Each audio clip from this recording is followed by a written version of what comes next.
નમસ્કાર દર્શક મિત્રો, i7 ન્યૂઝ ગુજરાતીની સાથે હું છું આપની સાથે પાયલ બામણી। તો જોઈએ આજના મહત્વના સમાચારમાં।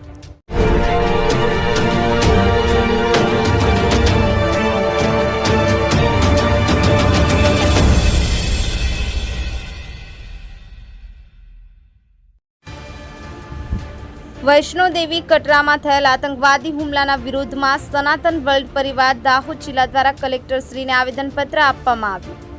9 જૂનના રોજ ઇસ્લામિક જિહાદી પાકિસ્તાન સમર્થિત આતંકવાદીઓએ માતા વૈષ્ણોદેવી કટરાથી શિવખોડી જતી વખતે જમ્મુ અને કાશ્મીરમાં ધાર્મિક યાત્રા પર આવેલા હિન્દુ તીર્થયાત્રીઓ પર હુમલો કર્યો અને શિવખોડી પાસે બસ પર અંધાધૂંધ ગોળીબાર કર્યો, જેમાં બસ ડ્રાઈવર સહિત 10 શ્રદ્ધાળુઓના મોત થયા।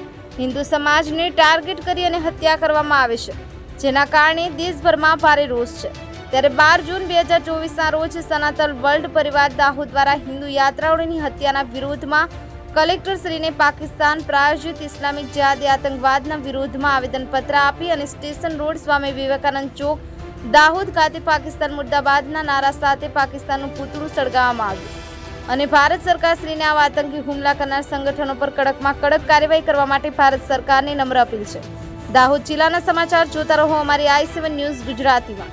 સંવાદદાતા જસુભાઈ ગણાવાની સાથે ચેતનાબેન ગણાવા, i7 ન્યૂઝ ગુજરાતી, રમેશ સત્યની સાથે।